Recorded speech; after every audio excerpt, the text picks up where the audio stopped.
اچھا، ایک میں آپ سے واقعہ شیئر کرتا ہوں، اس میں آپ سے سوال پوچھنا چاہ رہا ہوں، اچانک میرے ذہن میں شرعی طور پہ اس مسئلے کا کیا ہے، میں یہ واقعہ ہے، میں بلکہ مسجد کا نام بھی لے لیتا ہوں کہ نیلی مسجد ہے مانچسٹر کے اندر، وہاں کا یہ واقعہ ہے 2013 یا 14 میں نماز پڑھنے گیا وہاں پہ، تو جو وہاں کی کوئی کمیٹی تھی ان کے ممبر کا بیٹا تراویح پڑھا رہا تھا اور 28واں سپارہ بہت زیادہ غلطیاں کر رہا تھا. میرا الحمدللہ قرآن بہت پختہ ہے، میں نے اس کو 2-3 غلطیاں بتا دی.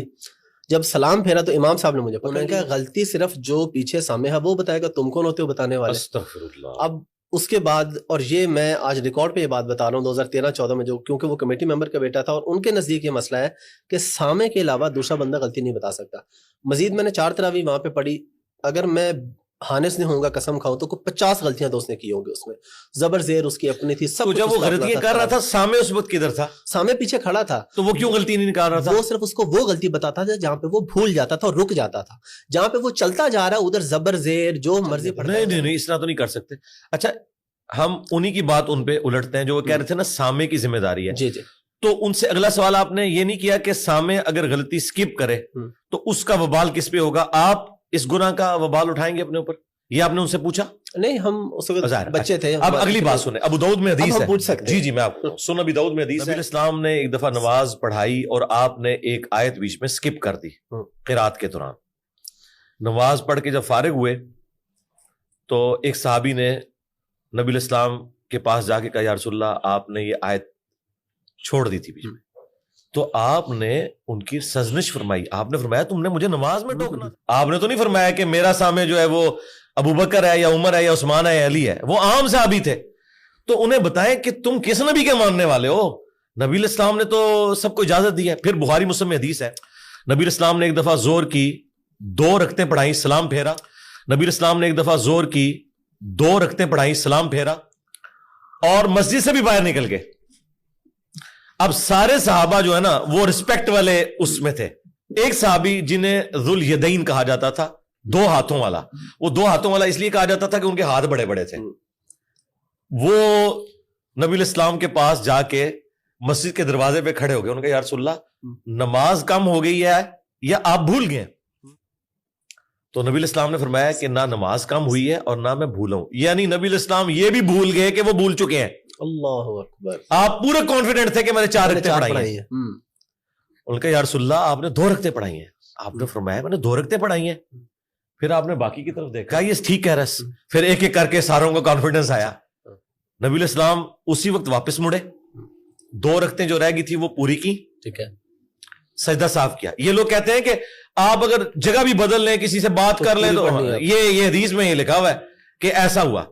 یہ دوبارہ سے نماز پڑھواتے ہیں. اچھا، پھر نبی الاسلام نے سلام پھیر کے خطبہ دیا. آپ نے فرمایا میں بھی ایک انسان ہوں، جس طرح باقی لوگ بھولتے ہیں میں بھی بھول جاتا ہوں. جب میں بھول جاؤں تو تم مجھے یاد کروا دیا کرو.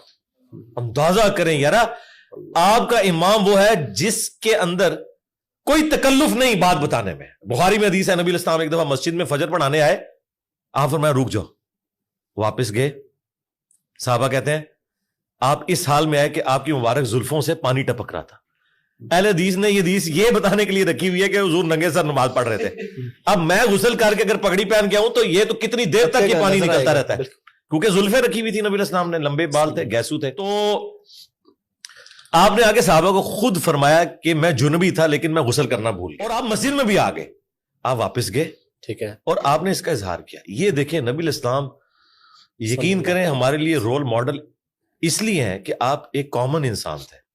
جس طرح ایک کامن انسان ڈیل کرتا ہے تبھی آپ کے لیے رول ماڈل ہو سکتے ہیں نا. اگر آپ ایک عزت کا اور وہ والا رشتہ اس لیول کے اوپر لے جائیں کہ کوئی آپ سے بات کرتے ہوئے ریلیکٹنٹ ہو تو آپ کے لیے وہ کیسے وہ شخص رول ماڈل ہو سکتا ہے. صحابہ کرام تو بالکل آپ کے ساتھ کلیئر کٹ گفتگو کرتے تھے. اسی سے ریلیونٹ ایک سوال کہ امام اگر غلطی کرے اور پیچھے کوئی نہ بتا سکے تو جو نماز سے باہر کو بندہ بیٹھا ہوا ہے وہ بتائے تو کیا نماز خارج ہو جاتی ہے؟ فاسد ہو باہر والے کو ویسے تو انٹریکشن اس کے ساتھ نہیں کرنی چاہیے، ٹھیک ہے، لیکن اگر باہر والا بتاتا ہے تو یہ فقہ حنفی والوں نے ایک مسئلہ بنایا ہوا ہے کہ نماز جو ہے وہ فارغ ہو جائے گی. کیوں فارغ ہو جائے گی؟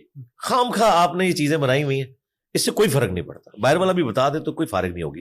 اور دوسرا اصل ایشو میں آپ کو بتاؤں کہاں ہوا ہے. یہ جو سامع ہے نا ہمیشہ ان کی منزل آپ کو پتا ہے اس پڑھانے والے سے کمزور ہوتی ہے. جی جی جو کمزور ہوتا ہے اسے سامنے بنایا جاتا ہے. من دسو نالے میں دہلا, صحیح بات, نالے میں دہلا. اب مجھے بتائیں جب سامنے کمزور والے کو بنایا جاتا ہے اور وہ اس قابل نہیں ہوتا کہ امامت کروا سکے تو کہتے ہیں تو سامنے بن جا, انہیں پھر غلطیاں کی کرنی ہے. اس کا بڑا آسان سا طریقہ ہے کہ مصحف ہاتھ میں پکڑے. فقہ حنفی نے جہاں مار کھائی ہے نا وہ یہ ہے کہ یہ کہتے ہیں مصحف آپ نے ہاتھ میں پکڑا, اس سے ایک لفظ بھی پڑا آپ کی نماز فاسد. اب ان کو کون بتائے کہ بخاری میں لکھا ہے کہ زکوان ایک غلام تھا سیدہ عائشہ کا جو رمضان میں قیام اللیل کرواتا تھا مصحف ہاتھ میں پکڑ کے. امام بخاری نے باقاعدہ چیپٹر کی ہیڈنگ میں لیا اور اس کی پوری سند المصنف ابن ابی شیبہ کے اندر اور سنن کبریٰ البیہقی کے اندر موجود ہے. تو صحابہ کرام تو یہ کرتے تھے. مصنف ابن ابی شیبہ میں تو یہاں تک موجود ہے, میں نے آپ کو بتایا کہ وہ مصحف پڑھ کے امامت کرواتا تھا. وہاں پہ کہ صحابہ کرام سامنے ہوتے تھے, قرآن کو ہاتھ میں پکڑتے تھے. کوئی ڈیسک رکھا ہوتا تھا, سجدے میں جاتے وقت اس کے اوپر رکھ دیتے تھے. نہ بھی رکھیں آپ, اگر زمین پہ بھی رکھتے ہیں کوئی ایسا مسئلہ نہیں, بس اس کو پاؤں نہ ٹچ کرے. آپ تولیہ کوئی رکھ لیں فولڈ کر کے, کوئی تکیہ رکھ لیں, کوئی ایسا ایشو نہیں ہے. رسپیکٹ تو وہ اللہ تعالیٰ نے جانچنی ہے کہ کسی کے اندر کتنی ہے. تو یہ جو مسئلہ انہوں نے گھڑا ہے کہ آپ مصحف پکڑ نہیں سکتے. آپ سعودی عرب میں جائیں, آپ دیکھیں رمضان میں لوگوں نے مصحف, یہ مصحف اگر انہوں نے پکڑے ہوتے ہیں نا, نہ امام غلطی کھاتا اور نہ ہی سامنے جو ہے وہ اس طرح چیپلی اسے آگے بھاگنے دیتا.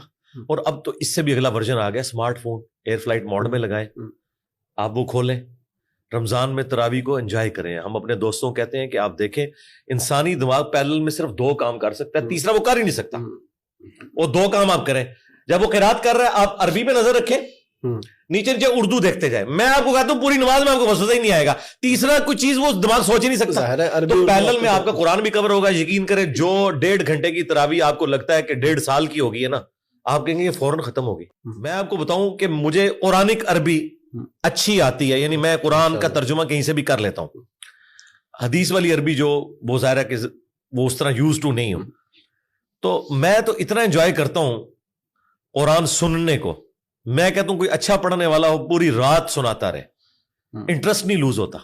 ایک ایسی کتاب ہے کہ آپ کا انٹرسٹ لوز نہیں ہوتا. یہ جو لوگ رکوع کا انتظار کرتے ہیں نا تراویحوں میں, وہ ٹھیک کرتے ہیں بیچارے. ان کا کیا انٹرسٹ ہے؟ ایک تو انہیں ان کا ترجمہ نہیں پتا, پلس عربی بھی نہیں نہ سمجھ آ رہی. یعلمون تعلمون ہے نا. بالکل. ہمارے محلے میں ایک مسجد تھی, وہ حافظ قرآن پورا مہینہ 2-4 صورتیں ہی نا آگے پیچھے کر کے انہیں سناتا رہا, اور وہ خوش تھے کہ ہمارا قرآن چل رہا ہے. لیکن اس کی عقل مندی تھی, اس نے سورہ یاسین سورہ ملک نہیں پڑھی, ورنہ تو پکڑا جاتا. اسے بھی پتا تھا کہ بس یہ اس طریقے سے میں کام چلاؤں.